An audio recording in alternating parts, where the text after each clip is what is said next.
Guys, welcome to the live launch of season 4 of What's Up Doc, the true crime documentary podcast. I am, of course, your host, Gemma Delaney, and I am here to tell you what is up with the latest, hottest, newest true crime documentaries. Today, I am just ecstatic to be joined by the myth, the man, the legend, the Real Manhunter, Colin Sutton. Give it up, ladies and gentlemen.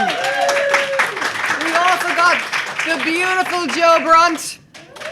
And we've got producer extraordinaire, Tony Carne.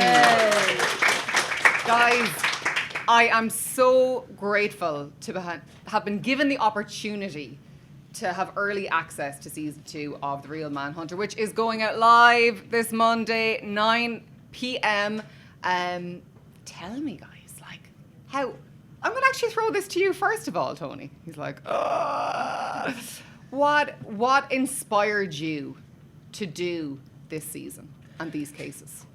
Well, I think it's the same thing that inspired us to do the first series, that we felt as a company that true crime was being mainly led about what happened to the victim and concentrating too much on the perpetrator.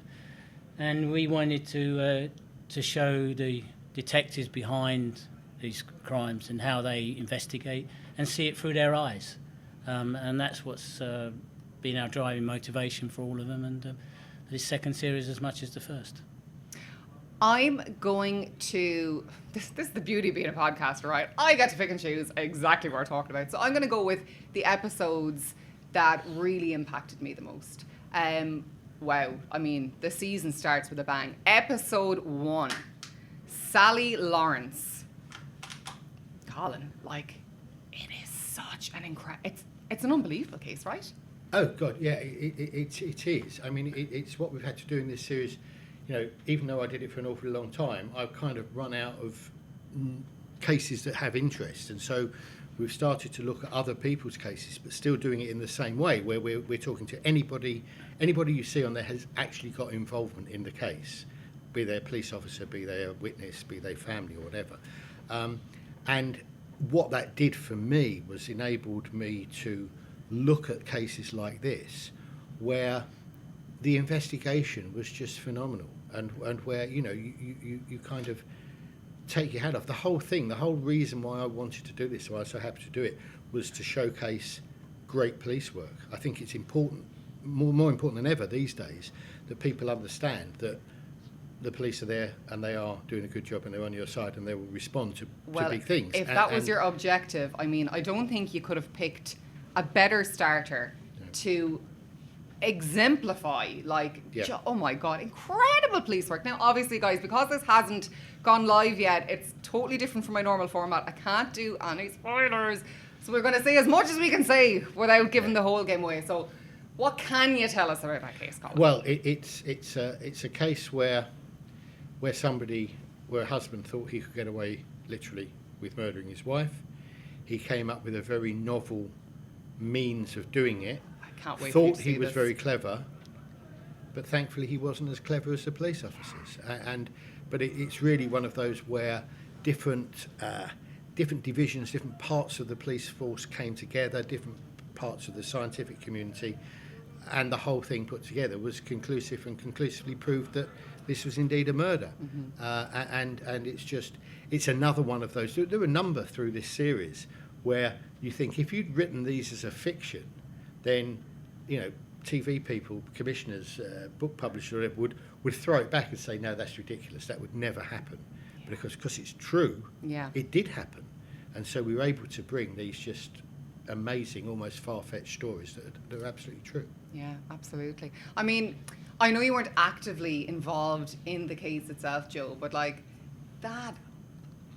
what were your thoughts on the Sally Lawrence case? What did you think about it? I mean, it's such an unbelievable story. Like Colin said, just amazing police work, and that's what it's all about, isn't it? And that should be highlighted. Yes. Because in this day and age, the police get a bashing every 2 minutes. They do. And this is the other side of it. They're doing their best, and look at the results they get. 100%. It's so true. Colin, like I said, this was my favourite episode, I think, and I'm loath to say that because they were all excellent, but you really started with a bang. Was that a conscious decision on the part of the production? I think it's a conscious decision on behalf of Sky. So we don't have a running order when we make the programmes per se, and so and it's for Sky to decide that. I think I really like about this episode is that we believe in authenticity. So everybody who's in the programme is involved, and no more so than this case where we interview someone who came across the murder scene and who is a member of the public. And they still, you can see when you're filming that they're still living that moment, even now. And it comes across, it's really quite stark. And you can see how murder just doesn't obviously affect the victim, but how wide that spreads into families and to people that are involved, and how heinous crime that it really is. But that's I think one of the advantages of our kind of values, if you like, is that we're saying we're not concentrating on the things that all the other shows concentrate on, namely normally the perpetrator. You know, how many times have you ever seen in any other documentary the member of the public who was the first one across a murder scene coming and talking and telling us about it? And that's a degree of authenticity and realism that I think is unrivaled, and that's what makes the show. We do that. That's amazing research. It's an amazing research. Yeah, it is, and it's tough, and people who don't get on the screen and people who don't actually get the applause they deserve do that for us and find these people and keep on doing it. And we've got we're a small bunch, but we're very, very talented, I think, in doing that. Was there anything about the Sally Lawrence case that, are you ever shocked when it comes? Have you seen it all? Have you done it all? Been there, done that, bought the t-shirt? Are there still things that surprise you when it comes to investigations in law enforcement? Always, isn't it? Yeah, every case is different, isn't it? And every case, there will be an element of surprise. Just when you think you've seen everything, something else comes along. That's essentially what it was like. You could never say you've seen everything. Which is why it's an amazing job. Yeah, best job in the world. Always say that. Always has been. I love that. And I think that's evident as well to you guys. It's evident that there's real graw, as we'd say in Ireland, for the job, real love for the job. Again, I can't give too much away, but what I loved about this episode was the manner in which he was caught. It's mind-blowing because, maybe this is something you're aware of, but I think the everyday layman would not know that even exists, that's even a way that somebody could get caught. Yeah, it's. Everyone was like, "What happened?" The thing, I'm not going to tell you what happened. You have to watch it, but it's. What you need to do is, to people like Joe and myself, you're set with a situation, and you just always got to believe that there's a way of proving what you think happened, and that can be something that's just completely off of left field, or is really thinking outside the box, whatever cliche you want to put. And then you start talking to people, you start talking to scientists, you start talking to experts in that field and say, is it possible to prove X or Y or Z? And sometimes, very often actually, more often than you'd imagine, they can come up with something. And it's the whole thing about kind of, as we did, leading these sorts of investigations is to try to do your best to gather resources and people who can help you achieve what you want to achieve. And it's not always police officers, it's quite often people from outside. Yeah, it's true. Moving on slightly, and guys, we can't cover every case covered in this. I wish we could, but we've only got 45 minutes. I thought episode 3, the disappearance of Cyan or Shan, I know she's referred to as both. Yeah, Cyan. I think she was called professionally Shan and then Cyan by her family. It's a fascinating case again. You'll notice as well I'm going for all women victims, but there are majority female victims, and I said there's quite a lot actually in this season as well. I think. Yeah. Oh no, there's a couple of men. Yeah, there is. Yeah. I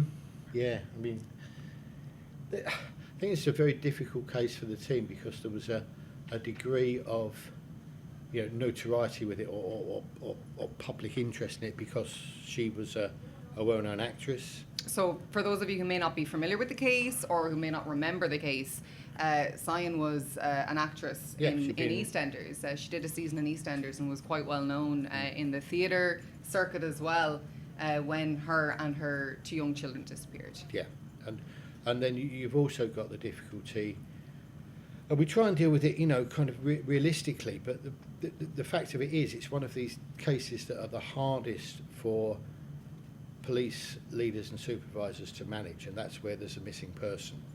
And there are so many. I think it's something ridiculous, like 30,000 missing person reports in London every year. And even if you take out all the people, there's a lot of children that go missing from children's home and just because they've not come home, and you have to report those as well. But even if you look at the kind of serious or the more serious cases, you cannot respond to every single one as if it might be a murder. And so there have to be judgments made, and sometimes you're going to get those judgments wrong because you'll be inactive or not do anything and hope that they turn up, and in most cases they do. And there are processes within the police to try to make the judgment a little, have some sort of merit and some sort of backing to it with a sort of process. But ultimately, it's going to go wrong sometimes, and this is kind of one of those cases where the actual investigation proper with the murder team didn't start for a period of days, quite a few days, weeks, and was also not helped by the fact that those days were over the Christmas holiday, and so you've got sort of a skeleton staff, and if you're going to press the button and get everybody in, then you're getting double pay overtime for them, and there's going to be a big bill that someone's got to pay. And if you then find that it was all nothing to worry about, then you've got egg on your face. So there's, it's not a straightforward decision, and you kind of think that it ought to be a straightforward decision because there's potentially someone's life at risk. And the sad fact of it is that in most of these cases, and this is one of them, it wouldn't have made any difference in terms of safeguarding Cyan or her boys. It would have just meant it would have come to light more quickly because they were murdered right at the start. So it's, we kind of explore that, but we try and explore that from a position of not wanting to put the boot in on the police again, but to try and explain what I've just said, how difficult these decisions are. And the problem with it is of course, as Joe, I'm sure, back me up, if you lose the first 24, 48 hours of a murder investigation, you can lose all chance of solving it. Yeah, without a doubt. I mean, the amount of missing people reports, as Colin said, is phenomenal, and you have to make a choice. You get 10 a day per police station. You cannot put all your resources into all of them. You have to choose which ones, and sometimes none of them, sometimes all of them. But when it's all of them, good luck because you're chasing your tails. From a production point of view, Tony, I wondered if you could talk us through the process. I mean, it must be incredibly difficult reaching out to these families and approaching them. Essentially, you're asking them to relive the darkest moments of their lives. Yeah, it's something we do. We try and do with great care and empathy, but it's important that they get to tell their story. For some of them, it's a cathartic experience, and that they come forward willingly. Some don't want to, but again, we try and get around that by presenting it from the detective's point of view, so that we don't put them through too much. They don't really need to relive the details of the crime over and over again, which I think to a certain extent TV is doing, and it's not something we're totally comfortable with. So. I mean, what would you say is the split in terms of, you're just saying that some of the family members of victims and survivors, they'll come forward willingly and they, have that kind of, cathartic effect. What percentage would you say, do you find them very willing to talk? Is it a thing of, keeping the loved one's memory alive and keeping their story alive, and I suppose, like you said, highlighting the good work that has been done? Yeah, it's really hard to say in percentage terms. I mean, some of them use it to go on and do positive things, like form groups to help other victims or get law changed.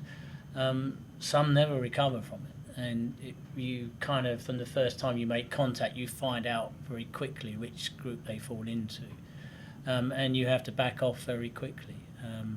But we inform everybody, whether they, as much as we can, that it's going to be out there. So, if possible, if they don't want to be involved, they can avoid it. They can avoid watching it, and they can avoid, their family members don't have to relive the experience if they don't want to. So there's no kind of right or wrong with it, and there's no set rules. You just have to play it by ear. Often we can use the police officers themselves because they have relationship with the families, and that's often the best way to do it, because they can speak to them, and rather than a stranger, one of us ringing them up out of the blue. And you have to be honest, people are suspicious of television companies. I mean, and with good reason. I mean, in the past, historically, probably would have had bad experiences with them, but I think like there's a real concerted effort, and even on the part of podcasting, to be victim-led, to be for the victim, proactively working with them, hopefully as a vessel to help them, like you said, maybe reach another audience or whatever. But I think maybe slowly, but the tide is turning, that they're realizing that there is a new generation, I think, of people within the media and podcasters and presenters who we have a good moral compass, and we just want to help. I think that's true, and and hopefully we're helping and not hindering. We spent so long, Joe and I and the rest of the team, in trying to achieve what we could in terms of justice for these victim families, that I've said this before, that I'm not going to start upsetting them now, and it hasn't happened yet, but ultimately if we got in touch with the family and said, no way, we don't want you to do it, you're not doing it, you're not going to do it, we're going to stop you, we don't want to take part, then I wouldn't want to do it. Simple as that, because it's well, what's you the have point? to respect that. Exactly. Yeah, you have to What's respect the point? that. And there are features of cases that we do because Joe and I know and have an ongoing relationship with victims' families, that we don't go there because we know they don't want it. So it's just anybody, and prior to sort of working with Revelation, when I was doing other things, anybody who wants to go down that road, I just said no, we're not doing that, because I know that that's going to upset that family, and I'm not going to do it. Oh, Colin, you've set that up beautifully. That was a lovely segue to what I'm going to say next. The next case that I want to talk about, which will come as no surprise, she was an Irish victim, and it was an Irish crime. It was the disappearance of Catherine Carden. That's just what you were talking about, maintaining that relationship with the families and the respect, and I mean, that just shines through in that episode for me personally, I thought. Tell us, again, as much as you can about that case. I'm going to let Jo tell you more about it, because she knows more about the actual case than I do. But just briefly, if you remember from Series 1, if you've watched Series 1, and we've got the Dave and Mark Leach, who were brothers, who were members of my team. They were on the team when I took it over in January 2003. And they kind of sidled up to me and said, look, we've got this old cold case going that we've been doing some work on with one or two others, and it's not quite off the books, but it wasn't really a sort of an active investigation for the team, but we'd quite like to carry on with it. And what that might need is for you, Colin, to be a little bit of a buffer between us and the people above you, to make sure that we can carry on doing it. And they sort of showed me what it was about, and I thought, they've obviously got their teeth into it, and there's some hope of success. And they did fantastic work and brought it to a conclusion. But that conclusion was pretty incredible as well, really, wasn't it? Well, it was just a young Irish girl, came over here to work.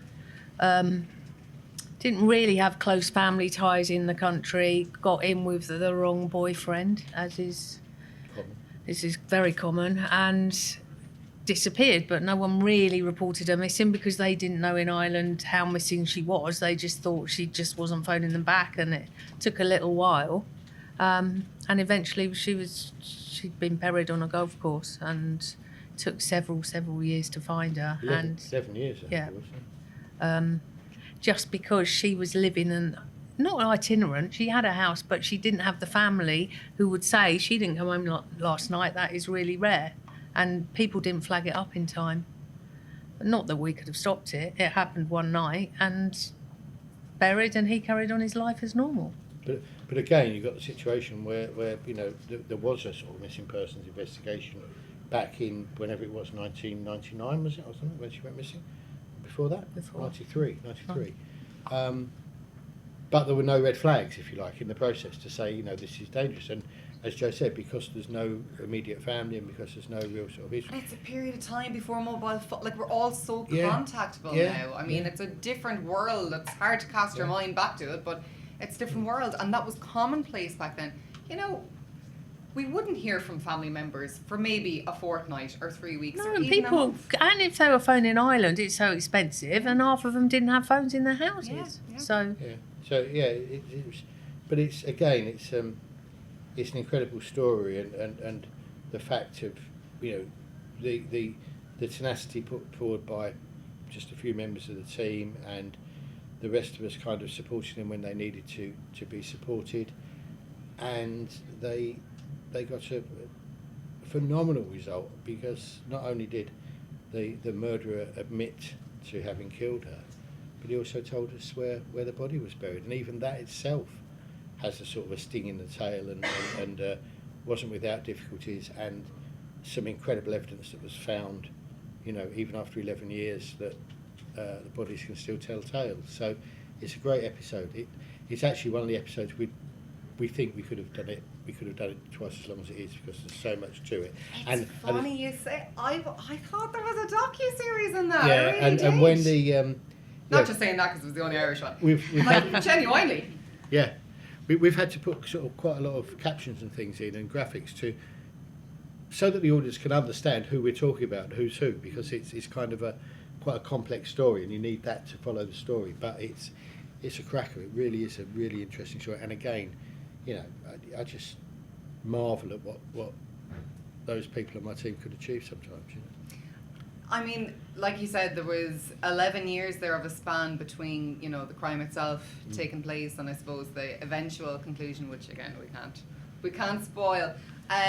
Was there any obstacles that obviously there were obstacles, but I mean, what kind of obstacles did you come up against then in, reinvestigating that case? Like, was there any obstructions, or people going, look, why, with no new information here? What was, when you decided to reinvestigate it, what was well, the- 11 years on, you've got all the witnesses have all moved away, and tracking them down, and we've got family in different countries over the world that you have to liaise with.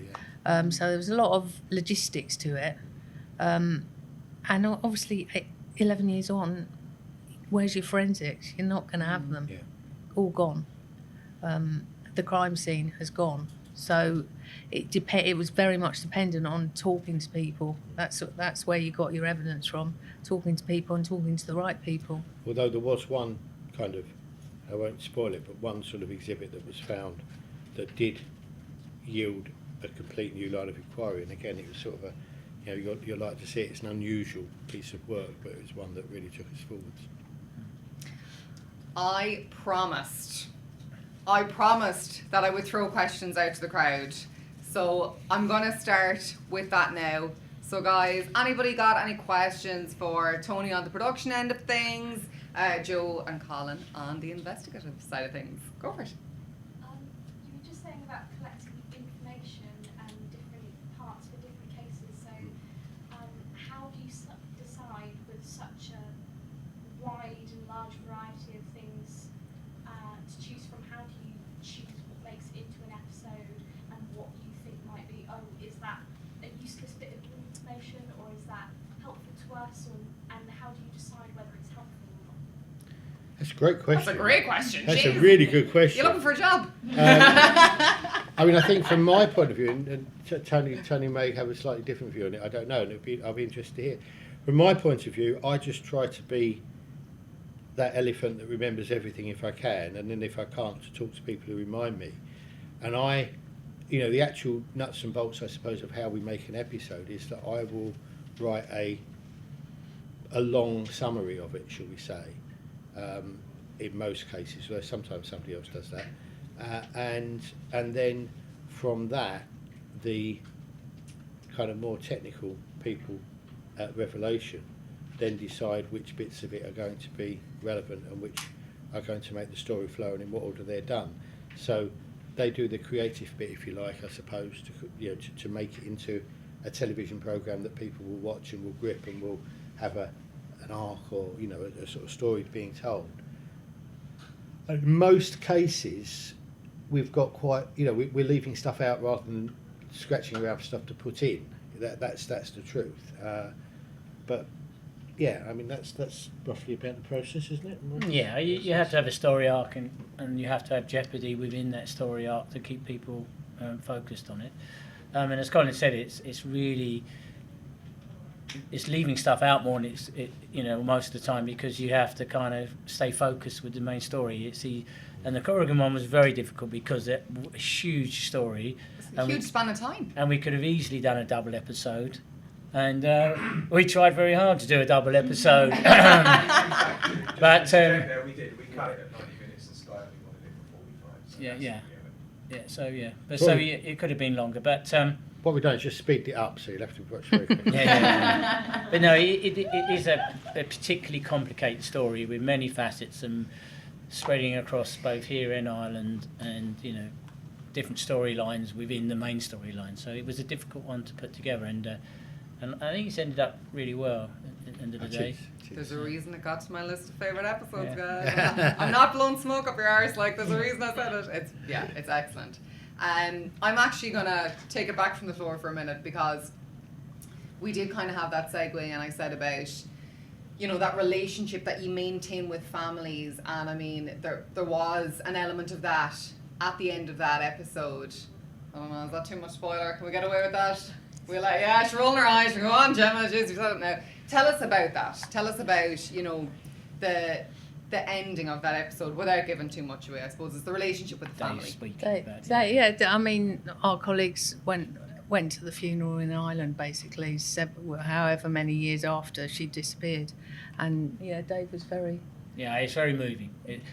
And I think you get involved with the families, not all, but most, and you build such close bonds with them. And attending a funeral of someone that you don't know, but you know everything about that person, is very, very poignant. So it's interesting from the CSIO point of view. You will always have a family liaison officer, and Jo was, amongst all her other talents, she was a trained family liaison officer as well, weren't you, at some point, and did it. And the reason you always have them in there as a buffer, I suppose, is not that I don't like talking to the family. I've spoken to more recently bereaved people than is healthy for one individual probably, but I might be in the position of having to make really hard choices about their investigation. And if I get that close to the people at the time, then I can't be certain I'm going to make that difficult call in the right way. So you have that buffer. When it's over, when we've been to call, the hugs, the tears with the families, and then the relationship, from series 1, Chris Donovan's parents, I'm in contact with them on a weekly basis. Jo, particularly, but myself to a degree.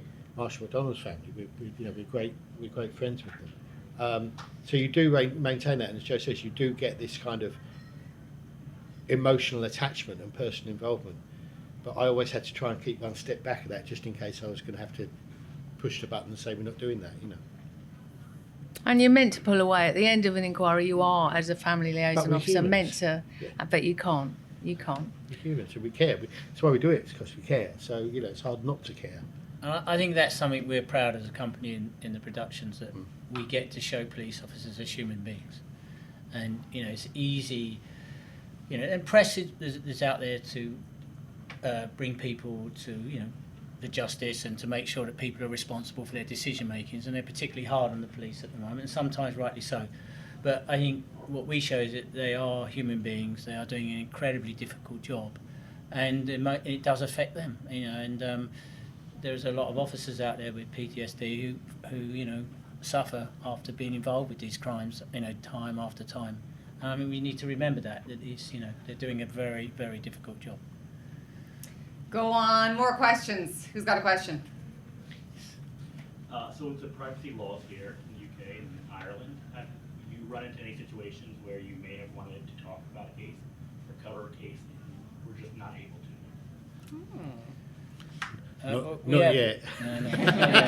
Yeah, we do have issues. We have compliance issues, and we do have legal issues, and we tread carefully around them.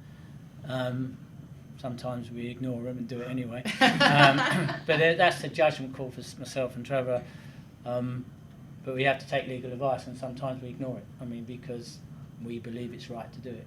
So, but there is a risk involved with that, and Usually, if the crimes that we're talking about, they've all been to court. Oh yeah, from that point of view, yeah. So they're in the public domain anyway. So there's a bit of background. The first case, the first one in the first series with Maureen Howe, that was a particularly difficult legal issue because no one has been found guilty of her murder. But all the evidence pointed towards her husband, and he was tried and he was found innocent. So from that point of view, he was found innocent. But I don't know if anyone's seen that series, seen that episode. Does anyone have an opinion on that? I mean, so, you know. But he was found innocent. So, but that was a particularly difficult one because we had to try and show what the case was and what the case of the prosecution was. At the same time, we had to keep reminding people that he was found innocent. Just like, I'm not saying who the killer was, but it rhymes with schmuzman. Wink, wink. Put my legal hat. He was found not guilty. It's different. That's not necessarily innocent. But yeah, I mean, it was a shock. It was a great shock to me.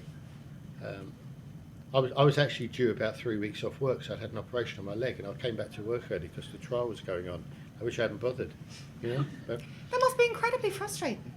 Is that frustration? We only actually had once. It's the only case we ever took to court and lost on that murder team. So it was kind of tough at the top, Colin. Yeah, it's like you know, they're just so talented. It's like we were almost the Invincibles, but not quite. But yeah, it was a shock to me because I thought the combined strength of the evidence and things that we put before the court were quite persuasive, very persuasive. Jury didn't agree. That's juries. That's how they work. We did what we could. Next question. Go for it. You said a while ago about resources looking into missing person cases, and you wouldn't obviously be able to look into all of them. What makes you choose who you would look into? Like, would that be obviously going by leads or witnesses or anything like that? There's basically a matrix as to how they've disappeared, whether they've taken money, whether they've taken their phone, whether just you get high risk, low risk, and medium risk, and obviously the high risk are the ones that you look into immediately. Okay. There's a booklet that is gone through with a checklist of questions so that it standardises the assessment across the force. That's mad, isn't it? And then a supervising officer That's crazy. will then have to look at that and agree the final judgment as to high, low or medium risk. And it's factors like, have they been missing before? How old are they? Age money? would be a big one. You know, what's their state of mind? Is there any evidence of recent depression, or you know, all the things you can think of there, and probably a lot of things you can't think of because you won't think, you know, so, and that's, well, I say relatively recent. It's probably been about 20 years since that was introduced, and it does standardise the process. But you know, unfortunately, too much of what goes on, I think, in policing and indeed other public services now is more about protecting the backsides of the individuals rather than the actual process and the public. So while that process is quite good in terms of aiding the decision making, it's also very good at being able to show, well, look, we did it properly. And sometimes making sure you can show you did it properly is not the same as doing it properly, if you get my drift. I'm going to further that question actually, because that's a good one. Have you ever ran into an instance where you have done the assessment, they're maybe not ticking all the boxes, but you're going, I'm telling you, there's something about this. We need to pursue this. Yeah, I have. And have you got your way? And yeah, to be honest, as the way the system worked, being a senior investigating officer on the murder squad or homicide teams, you could get your way quite easily because most of the time the homicide teams were trying to say, no, not us, keep it at the division.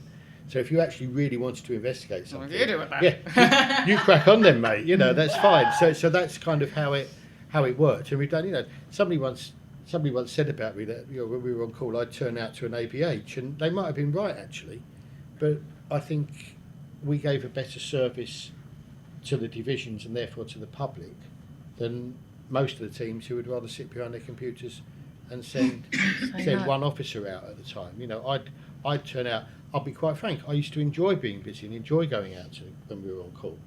And if you look at things like if you're familiar with the case of Stephen Port and the case in Barking, if somebody had taken that attitude there, then I think things might have been very, very different. So I'm not going to knock it and the way we worked. I'm proud of the way we worked. Just assuming now that the listener hasn't got a clue what you're talking about, give us a bit of backstory. Well, I mean, basically what that was a case in East London where 4 gay men who'd been met as a result of hookups on Grindr were murdered by the same man.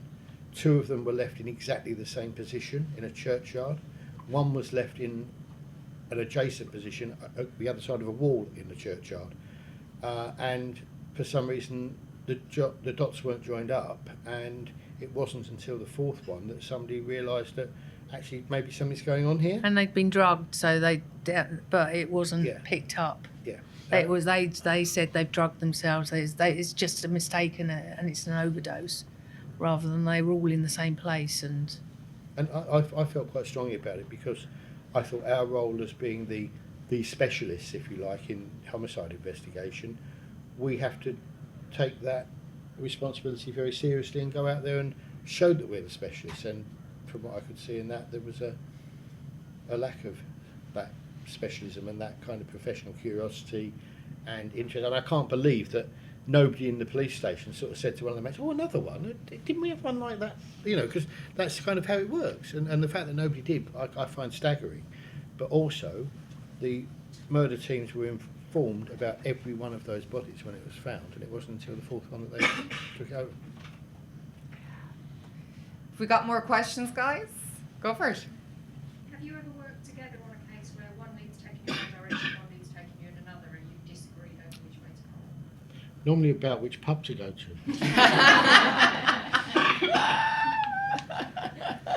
we would not really disagree, but we would bicker, wouldn't we? Yeah, the reason, you know, until I went to the team, I didn't know Jo, and she came, I said this earlier on, she came onto the Belfry team by accident and stayed for 4.5 years and got involved in lots of other cases with me. And the reason that we worked well together was because we're so different, and because the things, you know, I'd come up with madcap ideas and Jo would sort of shoot me back down and tell me why I couldn't do that. And then Jo would remember things, and Jo was very, very good at understanding about the team and about who needed what and what the mood was, and telling me, no, you can't do that because they'll go nutty and they'll rebel or something like that. She was my sounding board like that, and it was just one of those happy coincidences. You know, it's, I think, you know, about Jo thinks the same. I hope she does, but I think if we'd not met up and worked together, then our careers would have been the poorer for it, both of us. So. Oh, that's lovely, actually. That's so sweet. Well played, also. Yeah, the right approach, definitely, Colin. Yeah. Anybody else got any questions? Don't be shy. I know people have questions because there are people going, "Can I ask a question?" So I'm not going to call you out, but if you wanna, now's the time. Good. Well, I would like to just. Oh, go ahead. Sorry. You need to roar. How did you decide on the cases that you looked at with the, you know, is there anything On the television, Yeah. on the programme. They had to have a significant investigative interest, really, because that's the whole baseline of the programme, to say we're looking at this point of view. So, you know, and I don't want to sound too callous about this, but our workload as a murder squad in London in those days was quite busy.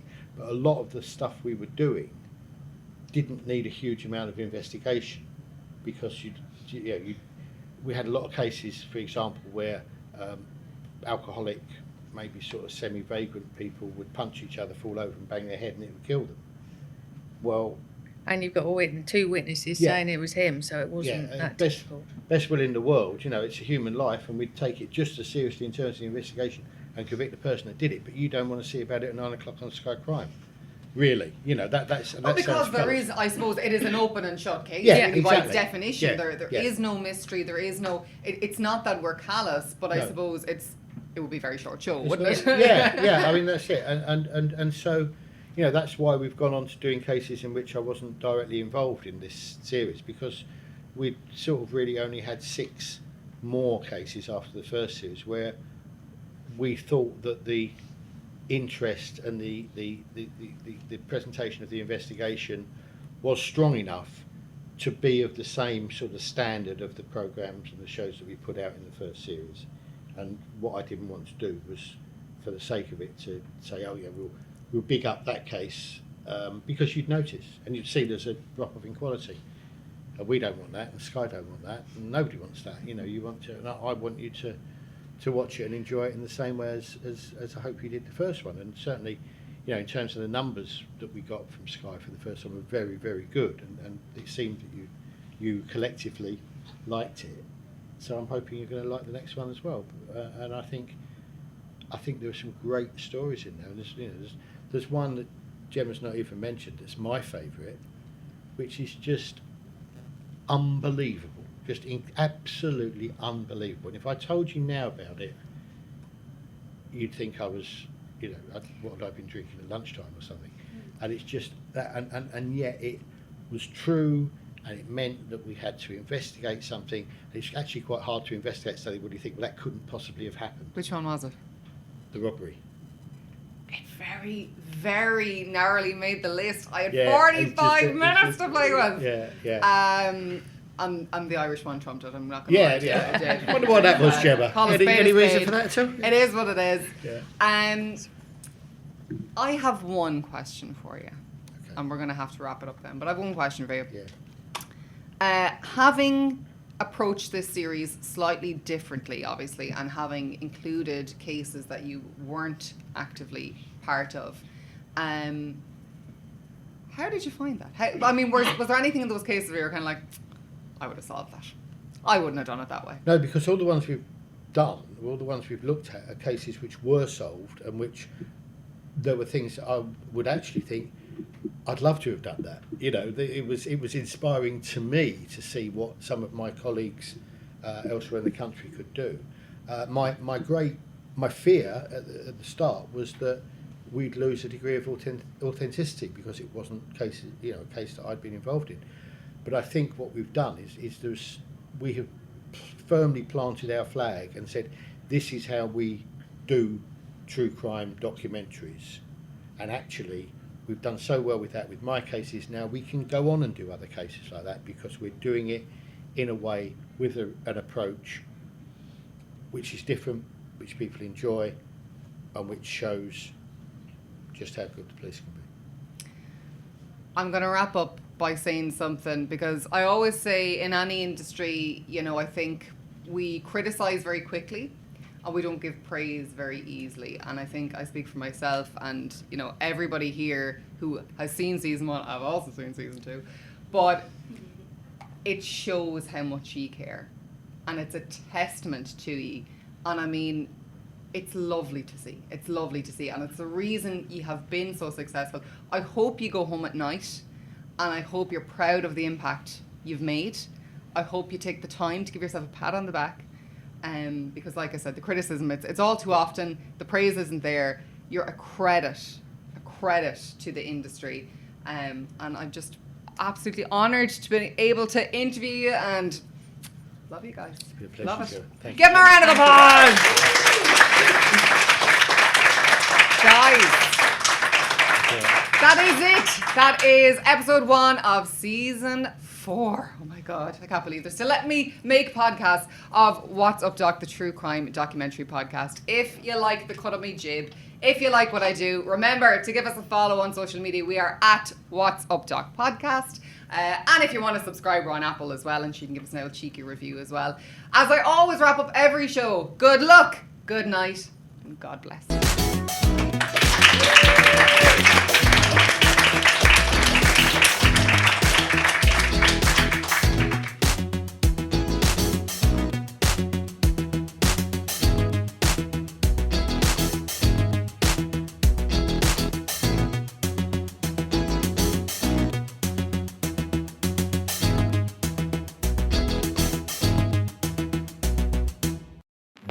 I'm Edward October.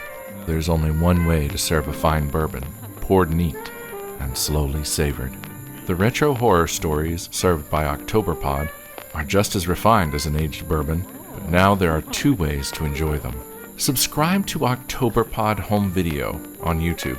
There we debut our latest true, true-ish, and/or classic tales of horror and the paranormal on the first and third Tuesday of each month. And now you can pour yourself a double serving of OctoberPod. Find OctoberPod After Midnight, that's OctoberPod AM for short, on your favorite podcast app. There, on the second and fourth Tuesday of the month, we serve up tall glasses of our most horrifying spirits, specially curated for you to savor. Each episode of OctoberPod AM lasts about an hour, just long enough to sip a good scotch by the fire. Now there are 2 ways to enjoy retro horror thrills of impeccable taste. Find all our links at octoberpodvhs.com. OctoberPod, retro horror for bold individualists.